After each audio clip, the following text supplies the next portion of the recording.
Hello, this broadcast is originally airing live on Periscope. If you're watching and you see me answer comments that you can't see, it's because I'm talking to live viewers.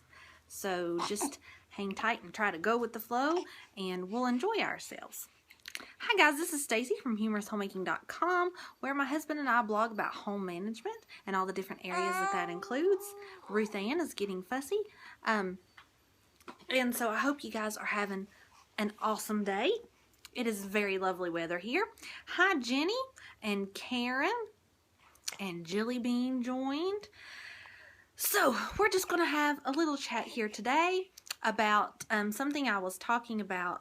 Oops, unblock. Marvin Meister. Yep, I blocked Becky. Okay, if you know Becky, I accidentally blocked her. So sorry, Becky. I will fix whenever I'm done. Karen and Dorothy and Faith and Joy. Hey, I hope you guys are having an awesome day. See I keep fixing this because it's my camisole underneath. But anyway, and Nikki and Leah, and I blocked somebody accidentally, and I'm so sorry. I was trying to block somebody else. So, thank you very much. Thank you, Shannon. So today, I was having this conversation with my friend Trina. You guys might know her. She's Trina Holden. She blogs at KitchenWise, which is trinaholden.com. And she and I were talking a little bit about Kon Mari. So you guys know that Kon Mari is just a method of decluttering your home where you don't keep things. Oh, well, hey, Brandy, nice to have you back. Where you don't keep things that don't bring you joy or don't bring joy to your life. That doesn't include things, like the toilet plunger or things like that you have to have because, the toilet plunger doesn't bring me much joy, but it's something I figure I have to keep around because it has a functional purpose. But Trina was a little bit discouraged. I've had the same talk with my friend Karen about the fact that she thought because she read The Life-Changing Magic of Tidying Up, which teaches you how to declutter, that she would do it because the book says you'll do it once and be done. And that is not true. And I knew when I read the book that wasn't true, and it might not be true because I have children, but I think it's probably not true for anybody. Because what happens is you get the book and you declutter your entire house and you think, oh, I'm all the way done. I'm done forever. No, you're not, because this thing happens where stuff eventually makes its way back into your house. Okay. It may not even, you may not even have the ability to, you don't even have a say over that, okay? So I have kids and stuff comes into my house. People give them things. They bring stuff in because my children like to hang on to things. So they bring stuff in and I find these piles everywhere. And so I've done my house once, but I actually have to declutter every single day of my life. And so will you. So that's why I say that decluttering is not it's not a project. It's not something you do and you're like, yay, I'm finished. Woo, go me, go me, go me. It is a lifestyle that you adopt and you live it every single day of your life. My kids will bring home these stacks of papers from Sunday school and I have to hang on to those for a little while. But do I hang on to those forever? No, I don't. But the stuff, it comes in, it comes in, it comes in. So you have to keep your mind set on the fact that I may not keep this. And so it becomes just a different way of looking at things. Am I going to keep this or not? Am I going to hang on to it for a little while and then toss it whenever the kids are asleep? Possibly. Am I going to use it for a little while and get the last use of it out of it and be able to pitch it out then? Yeah, absolutely. So it's not, I don't want you all to get discouraged and think, gosh, why am I having to do this all over again? I did this one time already. Well, that's because you're going to be doing it until you die. Otherwise, your house is just going to become this massive quantity of, I've already told you guys, okay, so it's over and over and over and over. We're getting ugly here now. I'm going to have to block some people. Okay. So, don't feel like that you failed, okay? So, if you decluttered and then you come back into another room and there's stuff there again and you've already done it once, maybe even twice, maybe even 3 times, and you think, I thought I was finished. I did my work and I should be done now. What's the matter with me? Nothing's the matter with you. You're just alive. And you have children, and you have husbands, and you have family who give you things. And so it's just this ongoing process. you're just over and over and over. I will take questions at the end if anybody has them. So, you know, I have decluttered the basement, okay? But when I go down there, I'm always continually finding something that I can get rid of. Now, is that because I'm reacquiring stuff? Yes, a little bit. But some of it is also that after reading the book, and yeah, the trolls are out today. After reading the book, I have realized and gone through all my stuff, and then I see something that I kept the first time, and then I haven't used again, and later I think, you know what? I kept that the first time, but I've been able to do without it all this time, so I don't really need it, so out it goes. So it becomes, whenever you start thinking about things that you can do without, you're able to get rid of more things. So even something that you kept the first time, in 2 or 3 months, it may be irrelevant. Now, that is especially true if you have small children, because, you know, they need different things based on how old they are. So if you needed something 6 months ago and you kept it, but then 6 months later it's irrelevant because your children or you don't need it anymore, then you're able to Kon Mari it, or Kon Mari means get rid of it because it's not bringing you joy or functional. Then you're able to get rid of it at that point, and then you have more space in your house. So, I mean, it's just something that you have to realize. And I'm telling you this so that you know, and you're not discouraged that once you declutter, you're like, why am I not finished? You're not ever going to be finished. But it's not something that should depress you or make you sad. Instead, it should make you happy. I'm excited now that after I've read that book, that I'm not held captive anymore by the idea that I have to keep everything because I might need it eventually. So now, since reading the book and decluttering the house, the whole house, and then still working through that process, I can get depressed or be sad over the fact that I have to keep doing it, or I can be excited in knowing that it's so much easier now for me to get rid of things. This is based on the book, The Life-Changing Magic of Tidying Up. It's easier for me to get rid of things now. So I don't have that guilt or that worry anymore about getting rid of something. Instead, I can pass by it and I'm like, you know what? I haven't used that in several months and I kept it the first time. I don't really need it now. And I can put it in our donate pile, which we do keep a constant donate pile in a room that we have in the basement. And then once I get a good size pile of that, then Barry takes it to the thrift store. Is the book a long read? No, the book is actually a very short read, and once you start reading it, you will not want to put it down, so you'll actually get through it pretty quick. It's not a hard read. It's actually a pretty quick read. So, and see, decluttering kids' clothes, that's another thing is, you know, what you need right now, you're not going to need again, you know, say in 6 months or something. The name of the book is called The Life-Changing Magic of Tidying Up, and it's by Marie Kondo. But it's not just her book. It comes down to the fact that any time that you declutter, I mean, even if you don't read The Life-Changing Magic of Tidying Up, you can read, you know, there's a book called Seven, and then there's a book that just recently came out by Ruth Sukup called Unstuffed. They're all the same basic concept of getting rid of things in your life that you don't need. But it's not something Fly Lady, does she have that too? You have to keep doing it, okay? So you're not going to be finished. You're not going to do it and be finished. And I don't want you to get discouraged, okay? Because it would be easy to get discouraged when you get rid of stuff and then it piles up again.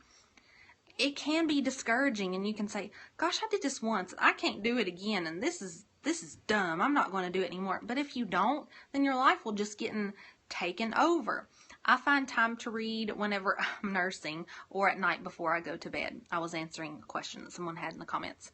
So, I mean, just realize that when you start it, you're not going to be able to finish ever. But keep in mind that even though Marie Kondo said you will do it once and be done, you will be doing it the rest of your life. But now you have the ability and the freedom to know that as you have to let go of things, there's no more guilt there. And so you can easily look at your life and your possessions and say, okay, I don't need this anymore. Out it can go. And so you pick it up, you dispose of it, and it is out of your life. And so that's something that you're going to be doing every single day. I Kon Mari every single day without fail. Do I need this? No. Out it goes. Where before I would have said, I don't know if I need that or not. I really should hang on to that because I might need it again. But the fact of the matter is God, she just had, Marie Kondo just had a baby. So whenever she wrote this the first time, she did not have children. Whenever God provided it for me the first time, He can provide that for me again, because we know that the Bible says that our God shall supply all of our needs according to His glorious riches in Christ Jesus. So, if you think that your family, or you're going to get upset if you ever have to buy it again, so far I have not had to repurchase anything that I have thrown away, and I kind of look at it this way.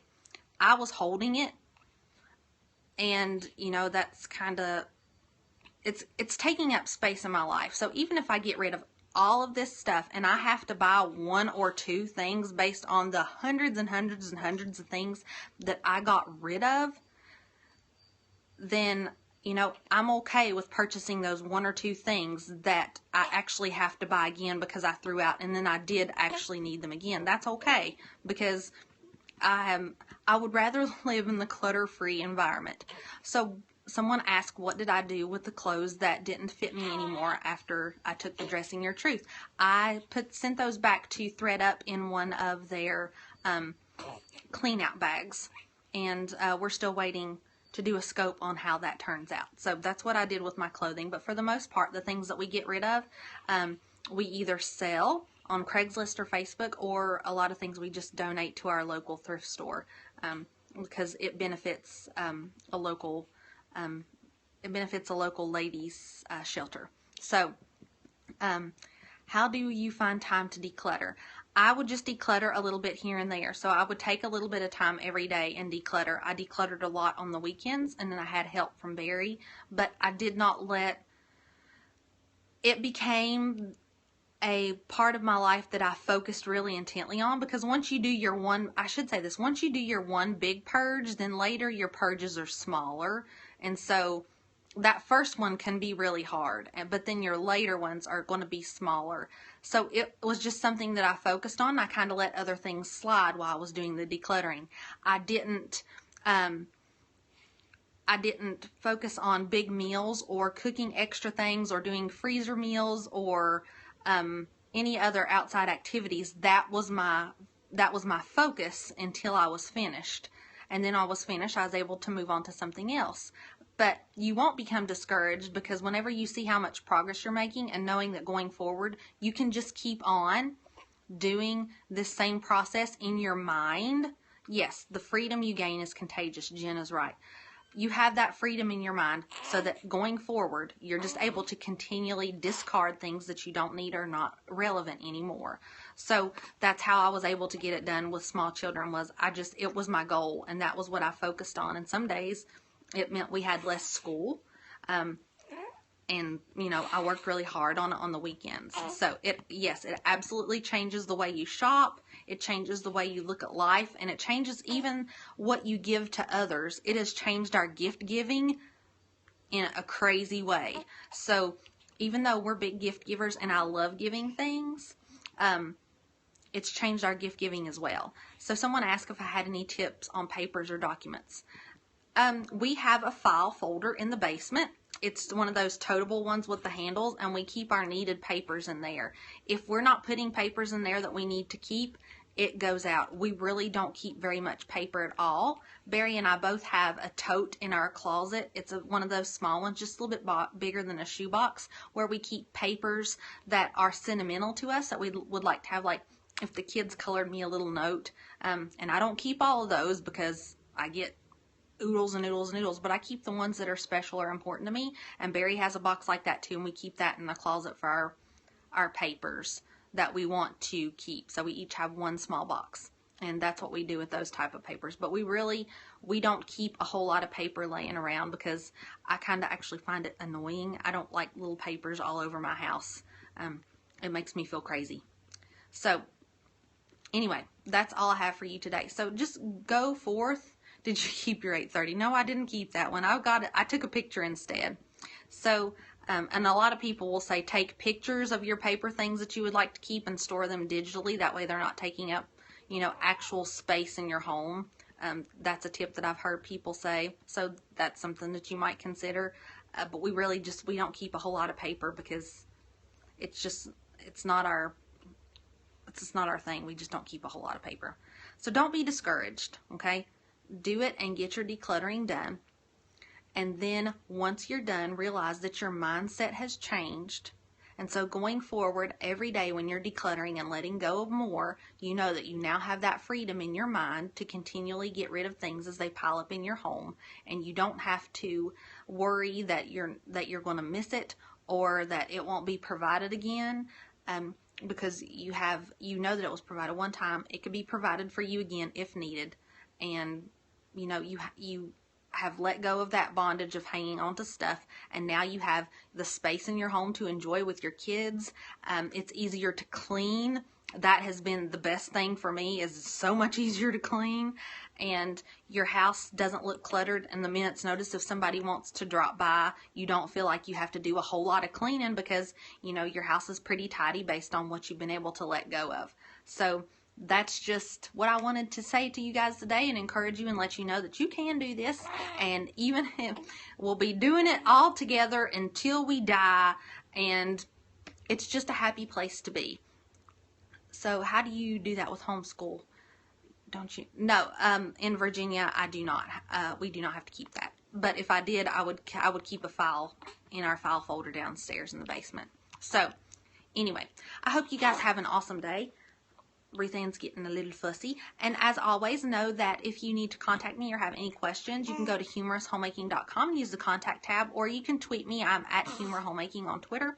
And I will see you guys tomorrow, but it will be tomorrow night because I'm going to be doing a scope with Barry. We're going to be talking about cash. Fun, fun, fun. So make sure that you are on tomorrow night around 8:30 Eastern Stacy time, which is also known as Eastern Standard Time. And we'll be talking a little bit about cash, because that's one of our favorite topics.